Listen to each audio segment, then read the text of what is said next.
नमस्कार दोस्तों, स्वागत है आपका UK education universe YouTube channel पे। दोस्तों, परीक्षा वाणी एक संक्षिप्त अवलोकन हमारा सीरीज चल रहा है, जिसमें हमारे 6 से 7 वीडियो अभी तक के निकल चुके हैं। इसके बाद लगातार आप लोगों की ऑनलाइनर सीरीज में प्रत्येक चैप्टर से संबंधित आपकी ऑनलाइनर सीरीज के माध्यम से सारे ही चैप्टर कंप्लीट कराए जाने हैं, जो लगभग इससे पहले 1 से 2 चैप्टर हमारे कंप्लीट होने वाले हैं। अगर आप लोगों ने वो वीडियोस नहीं देखे हैं तो आप लोग जाके उन वीडियो को देख सकते हैं। उनकी मैंने अलग से एक प्लेलिस्ट बनाई हुई है, जिसका लिंक मैं वीडियो के डिस्क्रिप्शन बॉक्स पर डालता हूँ। आप लोग जाके वहाँ से भी उनको देख सकते हैं। साथ ही अगर मैं बात करूँ तो दोस्तों, हिंदी हमारा सामान्य हिंदी या फिर हिंदी साहित्य से संबंधित राजपाल सिंह सीरीज हमने चलाई हुई थी, जो हमारी कंप्लीट हो चुकी है। उसके एमसीक्यू सीरीज भी हमारे कंप्लीट है।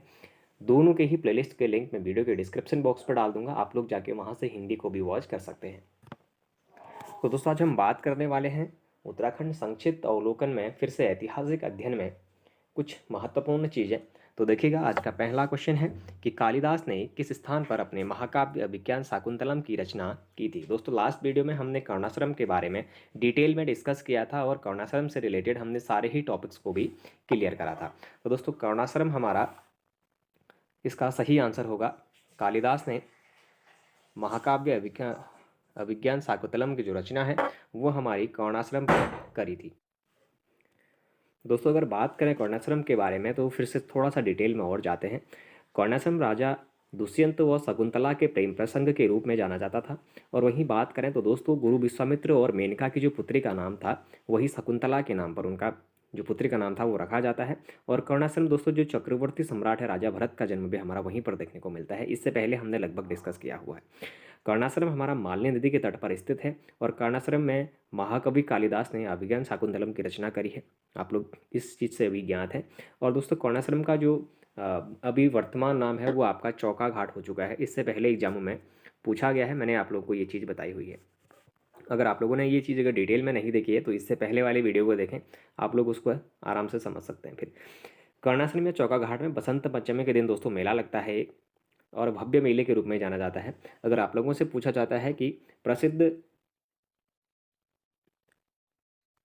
दुष्यंत व शकुंतला के प्रेम संग से जुड़ा कर्णाश्रम किस जनपद में है, अगर आप लोगों से क्वेश्चन पूछा जाता है तो दोस्तों उस समय आप लोग पौड़ी गढ़वाल इसका आंसर करेंगे। यानी कि बेसिक से लेके आप लोग टफ जो क्वेश्चन बनते हैं वहाँ तक टोटल ही कवर करके चलेंगे तो आपको लगभग अच्छा याद उसमें देखने को मिलेगा। अगर फिर बात करेंगे दोस्तों क्वेश्चन नंबर 122 पे, तो कर्णाश्रम किस नदी के तट पर स्थित है। तो दोस्तों, अभी ही मैंने आपको बताया था जो कर्णाश्रम है वो हमारा मालनी नदी के तट पर स्थित है और कर्णाश्रम हमारा पौड़ी गढ़वाल जनपद में स्थित है। अच्छा, बात करेंगे दोस्तों क्वेश्चन नंबर 123 पे, गढ़वाल क्षेत्र में बौद्ध धर्म का प्रचार किसके समय में अधिक हुआ। तो दोस्तों, जो गढ़वाल क्षेत्र है यहाँ पर जो बौद्ध धर्म का प्रचार है ये खस जाति के जो समय है उस पर ज़्यादा देखने को मिलता है। अच्छा दोस्तों, क्या खस जातियों का इतिहास भी हमें देखना चाहिए? जी बिल्कुल, देखिएगा। तो अगर देखा जाए तो उत्तराखंड में दोस्तों किरातों के बाद जो शासन रहता है वो खसों का देखने को मिलता है। यानी कि जो हमारे किरात शासक थे, किरातों को हमारा भिल्ल नाम से भी जाना जाता था। आप लोगों ने इस शब्द को भी देखा होगा, लेकिन स्कंद पुराण के अनुसार ही उनको भिल्ल कहा जाता था। और किरातों की जो भाषा थी वो मुंडा थी, ये आप लोग जरूर याद रखिएगा।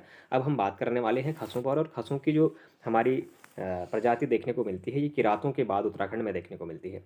वहीं अगर बात करेंगे तो दोस्तों, महाभारत के साथ साथ सभा पर्व के अनुसार और खस लोग महाभारत के युद्ध में कौरवों की ओर से लड़े थे ऐसा माना जाता है। लेकिन राजशेखर के काव्य मीमांस के अनुसार उस समय मध्य हिमालय के कार्तिकेयपुर नगर में खसाधिपति का राज्य देखने को मिलता था। अगर बात करें तो दोस्तों, जो खस जाति है इसको 1885 ईस्वी में खसों को शूद्र में सम्मिलित करा गया था, ये आप लोग याद रखेंगे। यानी कि जो खस जाति है, खस को अगर शूद्र में कब अगर सम्मिलित करा गया तो आप लोग याद रखेंगे कि 1885 में। 1885 में जो खस जाति है इनको शूद्रों में हमारा क्या किया गया, सम्मिलित करा गया। और दोस्तों, जो खस जाति है इस पे घर जमाई रखने की प्रथा हमें देखने को मिलती है। और खसों की जो विधवा किसी की पुरुष को अपने घर में रख सकती थी, ऐसी प्रथा भी उसमें देखने को मिलती थी, जिसे हमारा टिकवा प्रथा कहा जाता था। अब आप लोग इसको याद रखिएगा कि निम्नलिखित टिकवा प्रथा किससे संबंधित है, आप लोगों से क्वेश्चन पूछेगा तो आप लोग खस जाति से संबंधित रखिएगा। या फिर टिकवा प्रथा से अभिप्राय है अगर आप लोगों से पूछा जाता है तो दोस्तों, टिकवा प्रथा का मतलब है कि खसों की जो विधवा है वो किसी भी पुरुष को अपने घर में रह सकती है, उसकी उनको अनुमति होती थी, ऐसा आप लोग समझिएगा। फिर दोस्तों, झटेला प्रथा भी इनमें एक देखने को मिलती है। अब ये झटेला प्रथा क्या थी?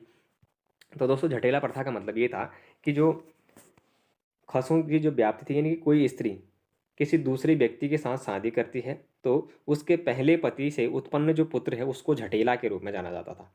तो उसी को हमारा झटेला कहा जाता था, जो प्रथा हमारी खसों में देखने को मिलती थी। अगर देखेंगे तो दोस्तों इस पे एक और फेमस हमारी खसों में प्रथा देखने को मिलती है कि ये लोग क्या करते हैं कि अपने जो ज्येष्ठ पुत्री है उसको मंदिरों में ही दान कर देते थे।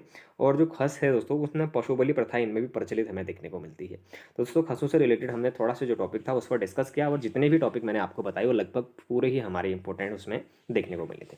फिर देखिएगा क्वेश्चन नंबर 124 पर अगर बात करें तो किसे गढ़वाल का प्रवेश द्वार कहा जाता है। तो दोस्तों कोटद्वार को हमारा गढ़वाल का प्रवेश द्वार कहा जाता है। कोटद्वार से रिलेटेड कुछ और फैक्ट आपके सामने जरूर देखने को मिलेंगे। तो देखिएगा दोस्तों कोटद्वार से रिलेटेड अगर कुछ पॉइंट को देखें तो गढ़वाल का प्रवेश द्वार, ये आप लोग याद रखिएगा, गढ़वाल का इसको क्या कहा जाता है, प्रवेश द्वार के रूप में जाना जाता है। किसको? कोटद्वार को। अगर वहीं बात करेंगे कुमाऊं का प्रवेश द्वार तो दोस्तों काठगोदाम के रूप में उसको हम जानते हैं। और कोटद्वार को दोस्तों नगर का दर्जा अगर कब दिया जाता है तो दोस्तों कोटद्वार को हमारा नगर का जो दर्जा है वो हमारा 1901 में दिया जाता है, ये आप लोग याद रखेंगे। साथ ही अगर मैं बात करूँ तो दोस्तों हमारा जो कोटद्वार है उसमें लैंसडाउन से सड़क मार्ग से इसको जोड़ा जाता है। तो अगर कब जोड़ा गया तो दोस्तों 1909 में इसको हमारा जोड़ा जाता है।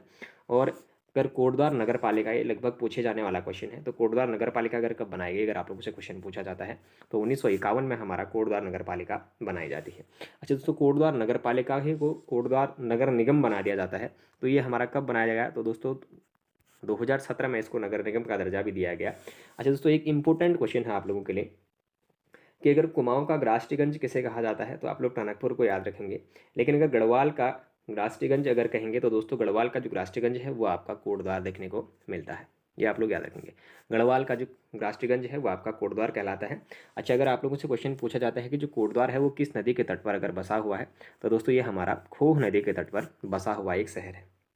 अगर फिर देखें तो कोटद्वार दोस्तों पौड़ी गढ़वाल जनपद का एकमात्र रेलवे स्टेशन के रूप में जाना जाता है। तो कभी कभी एग्जाम में देखने को मिलता है कि पौड़ी गढ़वाल जनपद में एकमात्र स्टेशन के रूप में जाना जाता है। तो दोस्तों एकमात्र जो स्टेशन है वो हमारा कोटद्वार के रूप में देखने को मिलता है।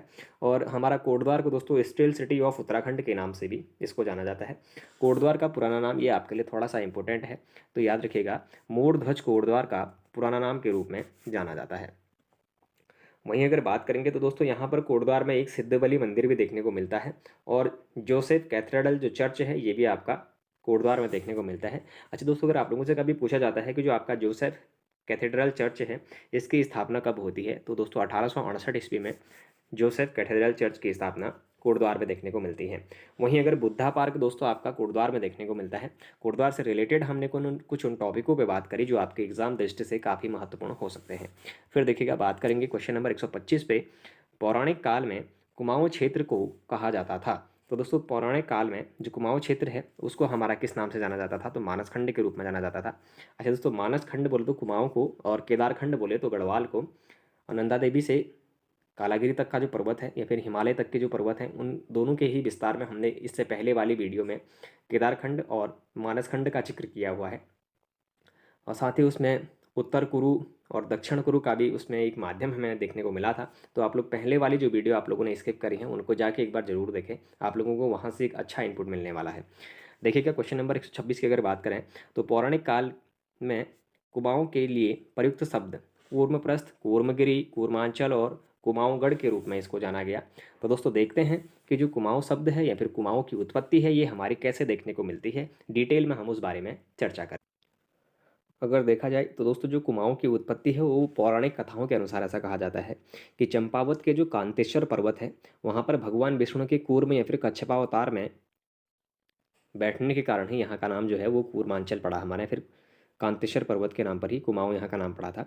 अगर देखा जाए तो दोस्तों कांतेश्वर पर्वत के नाम पर मानस खंड के इस क्षेत्र को कूर्मांचल भी कहा जाता है। और कूर्मांचल संस्कृत नाम आगे चलकर प्राकृत में कुमू और हिंदी में इसको कुमाऊं कहा जाने लगा।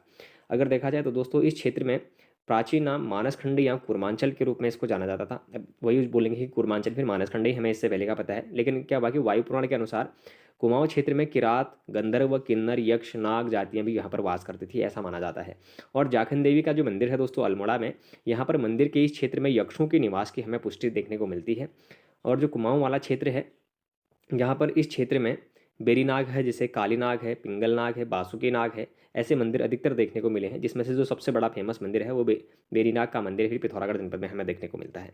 अगर वहीं मानस खंडी के अनुसार देखें तो दोस्तों जागेश्वर धाम में भगवान शिव ने भी तपस्या करी थी और यहाँ पर कार्तिकेय का जन्म हुआ था। तो क्वेश्चन ये पूछा जाता है कि किस स्थान से भगवान कार्तिकेय का जन्म देखने को मिलता है। तो आप लोग ध्यान रखिएगा, जागेश्वर मंदिर समूह से हुआ था, ये हमारा अल्मोड़ा जनपद में स्थित है। अगर वहीं बात करें तो दोस्तों महाभारत के अनुसार ऋषि धौम्य ने सम्राट युधिष्ठिर को भारत के तीर्थ केंद्रों के बारे में बताया था, ऐसा भी देखने को मिलता है। तो दोस्तों अगर बात करें कुमाऊं क्षेत्र की, तो कुर्मप्रस्थ, कुर्मगिरी या फिर कुर्मांचल, कुमाऊंगढ़ कुमाऊं क्षेत्र के ही प्रयुक्त नामों से संबंधित है और इसके बारे में जो इसका नाम पड़ा हमने उसके बारे में भी डिस्कस कर लिया है। फिर देखिएगा, अगर बात करें कुमाऊं क्षेत्र का सर्वाधिक उल्लेख किस पुराण में मिलता है, तो दोस्तों जो कुमाऊं क्षेत्र है इसका सर्वाधिक जो उल्लेख है ये हमारा स्कंद पुराण में देखने को मिलता है। अच्छा, अगला क्वेश्चन देखें तो अल्मोड़ा के जाखन देवी मंदिर से किसके निवास की पुष्टि होती है। ये क्वेश्चन इससे पहले मैं डिस्कस कर चुका हूँ। तो दोस्तों जो यक्ष हैं हमारे, यक्षों के जो निवास की जो पुष्टि है ये अल्मोड़ा के जाखन देवी मंदिर से हमारी देखने को मिलती है। अगला क्वेश्चन अगर देखें तो कुमाऊं क्षेत्र में स्थित अनेक भाग मंदिरों से पुष्टि होती है। तो दोस्तों जो कुमाऊं क्षेत्र में स्थित अनेक नाग मंदिर हैं उन नाग मंदिरों से पुष्टि होती है, तो नागों के निवास की पुष्टि होती है। अच्छा दोस्तों, अगर उत्तराखंड में अगर नाग वंश को देखा जाए तो 6ठी सदी में कृतपुर राज्य पर नागों का कब्जा हो गया था और देखा जाए तो दोस्तों जो नागों की जो पुष्टि होती है वो गोपेश्वर त्रिशूल लेख से हमें देखने को मिलती है और गोपेश्वर त्रिशूल लेख के अनुसार 4 राजाओं के नाम हमें विदित होते हैं। वो 4 जो राजा थे वो हमारा स्कंद नाग, गणपति नाग, विभु नाग और अंशु नाग के रूप में देखे जाते हैं और गोपेश्वर त्रिशूल लेख में ब्राह्मी लिपि का प्रयोग उसमें देखने को मिलता है। अच्छा दोस्तों, अगर देखा जाए तो गणपति नाग जो है जो उत्तरी नागवंश का शक्तिशाली शासक प्रतीत होता है। तो आप लोगों से अगर कभी क्वेश्चन पूछा जाता है कि नागवंश का सबसे शक्तिशाली राजा अगर कौन था, तो दोस्तों आप लोग याद रखेंगे कौन, गणपति नाग। अगर वहीं देखा जाए गणपति नाग के बाद की अगर बात करें तो दोस्तों गणपति नाग उत्तरी नागवंश का एक शक्तिशाली शासक के रूप में प्रतीत होता है, आप लोग ऐसे याद रख लेंगे। उसके बाद गणपति नाग का रुद्र हिमालय गोपेश्वर में एक अभिलेख है। अच्छा तो दोस्तों जो हमारा रुद्र हिमालय जो अभिलेख है ये किसका है, तो हमारा गणपति नाग का एक क्या है, अभिलेख है, जो हमारा कहाँ पर है, गोपेश्वर चमोली में स्थित है। अगर नागों के बाद उत्तराखंड में जो कन्नौज के मौखरी हैं दोस्तों उनका शासन देखने को मिलता है और यमुना घाटी में यदुओं का अस्तित्व मिटाने का जो श्रेय है वो भी हमारा गणपति नाग को जाता है। ठीक, कहने का मतलब ये है कि अगर आप लोगों से क्वेश्चन पूछा जाए कि जो हमारी यदुवंश था, यदुवंश के का जो अस्तित्व है उसको मिटाने का श्रेय अगर किसको जाता है, तो गणपति नाग आप लोग याद रखेंगे, ये आपके लिए इंपॉर्टेंट रहेगा। और साथ ही दोस्तों जो नाग राजा अब हमें देखने को मिलते हैं वो गोपेश्वर त्रिशूल लेख से ही देखने को मिलते हैं, जो हमारी ब्राह्मी लिपि में लिखी गई थी और जिसमें स्कंद नाग, गणपति नाग, विभु नाग और अंशु नाग जिसमें हमारे प्रमुख राजा रहे हैं और गणपति नाग उसमें सबसे ज़्यादा शक्तिशाली जो राजा है उसके रूप में देखने को मिलता है। तो आप लोग इसको जरूर याद रखेंगे। फिर देखिएगा सबसे प्रसिद्ध नाग मंदिर बीनाग या फिर बेनीनाग कहाँ पर है, तो दोस्तों मैंने बताया था पिथौरागढ़ जनपद में ये नाग मंदिर हमारा स्थित है। इससे पहले हमने बात भी करी थी जो नाग मंदिर से उनसे संबंधित, यानी कि बेनीनाग, काली नाग जितने भी हैं हमारे, तो ये सारे ही पिथौरागढ़ जनपद में स्थित हैं। फिर अगर बात करें नेक्स्ट क्वेश्चन की, तो देखिएगा किसके समय में कुमाऊं क्षेत्र में बौद्ध धर्म का प्रचार हुआ। तो दोस्तों इससे पहले क्वेश्चन आ चुका है, खसों के बारे में हमने डिटेल में आपको बताया था कि खसों के समय में कुमाऊं में जो बौद्ध धर्म है उसका प्रचार देखने को मिलता है। और बात करेंगे इसके बाद नेक्स्ट क्वेश्चन की, कत्यूरी घाटी से अल्मोड़ा प्रकार की मुद्राएं मिली हैं। अच्छा दोस्तों जो कत्यूर घाटी की है हमारी, यहाँ से हमारी अल्मोड़ा प्रकार की जो मुद्राएं हैं वो लगभग 54 मुद्राएं देखने को मिलती हैं। अच्छा उन जो 54 मुद्राएं हैं दोस्तों उन पर किन कुड़िंद शासकों के अगर नाम मिलते हैं, अगर देखा जाए तो आसेक है, गौमित्र है, हरिदत्त है और हमारा शिवदत्त के रूप में हम उनको जानते हैं। अगर दोस्तों देखा जाए कि अगर एक बार कत्यूर घाटी से संबंधित अगर उन कुड़िंदों के बारे में अगर बात करें जो कुड़िंद मुद्राएं हमें मिली हैं, तो दोस्तों उत्तराखंड में अगर बात करें तो उत्तराखंड में शासन करने वाली जो पहली राजनीतिक शक्ति थी उसको ही कुड़िंद के रूप में जाना जाता है और कालचे लेख के अनुसार जो कुड़िंद लोग थे वो हमारे मौर्यों के अधीन भी माने जाते हैं। तो ये क्वेश्चन आपके लिए बहुत ज़्यादा इंपॉर्टेंट देखने को मिलता है। अच्छा दोस्तों अगर बात मैं करूँ कुड़िंद वंश का जो सबसे शक्तिशाली राजा था वो कौन था, तो दोस्तों वो आपका अमोघ भूति था, ये आप लोग याद रखेंगे। अमोघ भूति कुड़िंद वंश का सबसे शक्तिशाली राजा के रूप में जाना जाता है और जो कुड़िंद मुद्राएं हैं ये उत्तरकाशी के देवडुंगा से हो गए, टिहरी की अठूर से मिली है और महाभारत में कुड़िंदों को दोस्तों द्विज कहा जाता था, इससे पहले भी मैंने आपको बताया, और कुड़िंद नरेशों को द्विजश्रेष्ठ के रूप में जाना जाता था। कुड़िंदों की जो पहली राजधानी है वो आपकी कलकूड़ देखने को मिलती है। ये क्वेश्चन बहुत बार पूछा गया कि कुड़िंदों की प्रथम राजधानी थी कहाँ पर देखने को मिलती है, तो दोस्तों कुड़िंदों की जो प्रथम राजधानी थी वो हमारी कलकूट में देखने को मिलती है और जो कुड़िंदों की दूसरी राजधानी है वो आपके कहाँ पर, शत्रुघ्न देखने को मिलती है। शत्रुघ्न में इनकी दूसरी राजधानी देखने को मिलती है। और जो हमारे दोस्तों कुनिंद लोग थे, ये हमारे शैव धर्मावलंबी के रूप में इनको जाने जाते हैं। वन पर्व में कुनिंद शासक सुबाहु का उल्लेख भी देखने को मिला था, हमने आपको बताया था इससे पहले वाली वीडियो में, हमने जब विशेष चर्चा करी थी। अगर बात करें दोस्तों इनकी मुद्राओं की, जो मुद्राएं हमें मिली हैं, अगर उनके बारे में अगर बात करेंगे तो दोस्तों इसमें कुनिंद शासकों के बारे में जो जानकारी मिलती है वो 3 प्रकार की जो मुद्राएं हैं उनके बारे में हमने बात इससे पहले भी करी है और अब भी कर रहे हैं कि कुनिंद प्रकार की, जो अमोघभूति प्रकार की, अल्मोड़ा प्रकार की और चैत्रेश्वर प्रकार की जो मुद्राएं हैं वो पाई गई हैं। और जिसमें जो अमोघभूति प्रकार की जो मुद्राएं थी दोस्तों, उसमें ब्राह्मी लिपि और खरोष्टी लिपि का प्रयोग भी देखने को मिला था। अमोघभूति की मुद्राओं में मृगलक्ष्मी का चित्र भी अंकन देखने को मिलता है कहते हैं। और अल्मोड़ा सिक्के जो हमें देखने को मिलते हैं, सबसे बड़ी बात आप लोग इसको देखिएगा कि जो ये नाम हमें मिले थे कि जो आसिक है, गौमित्र है, हरिदत्त और शिवदत्त है, ये केवल अल्मोड़ा प्रकार की जो मुद्राएं हैं उनमें इनके नाम देखने को मिलते हैं। ये आप लोग इस पर ऐसा मत करिएगा कि जिसमें कि आप लोग चैत्रेश्वर प्रकार या फिर आप उसमें अमोघभूति प्रकार टिक न करिएगा, क्योंकि जो अल्मोड़ा प्रकार की मुद्राएं हैं केवल उन्हीं में आसिक, गौमित्र, हरिदत्त और शिवदत्त का जो नाम है उनका उल्लेख देखने को मिलता है। तो ये थोड़ा सा आप लोग विशेष ध्यान रखेंगे कि केवल अल्मोड़ा प्रकार के जो सिक्के हैं उनमें शिवपालित हो गया, हरिदत्त हो गया, शिवदत्त और हरिदत्त, शिवदत्त, गौमित्र और आसेक जो नाम है, जो सिक्के प्रचलित हैं, उनके नाम केवल उन्हीं में देखने को मिलते हैं। और अगर आप लोगों से ये क्वेश्चन और पूछा जाए कि अल्मोड़ा से प्राप्त 4 मुद्राएं कहाँ पर रखी गई हैं, तो आप लोग याद रखेंगे ब्रिटिश संग्रहालय हमारे लंदन में रखी गई हैं।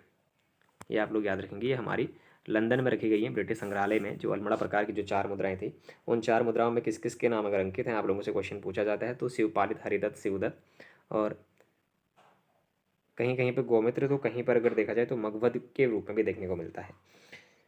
तो देखिएगा दोस्तों, अल्मोड़ा प्रकार की जो 54 मुद्राएं हैं वो कहाँ से अगर पाई गई हैं, तो दोस्तों ये हमारी कत्यूर घाटी से देखने को मिलती हैं, हमने इससे पहले भी देखा था।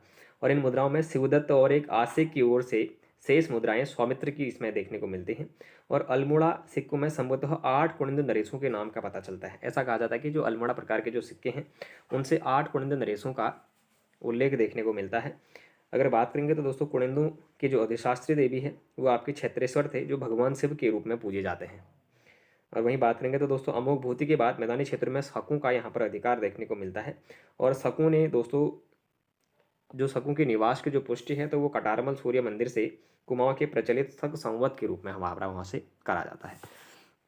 तो दोस्तों आज ये हमारा जो टॉपिक था आज का हमारा कंप्लीट हो चुका है। कल हम फिर डिटेल में इसके बाद डिस्कस करेंगे। तो दोस्तों यदि अगर आप लोगों को ये वन लाइनर सीरीज पसंद आ रही हो तो आप लोग चैनल को जरूर सब्सक्राइब करें, अपने दोस्तों के साथ चैनल को जरूर शेयर करें, बाकी लाइक करें, कमेंट करें और बने रहिएगा UK education universe YouTube channel के साथ। धन्यवाद।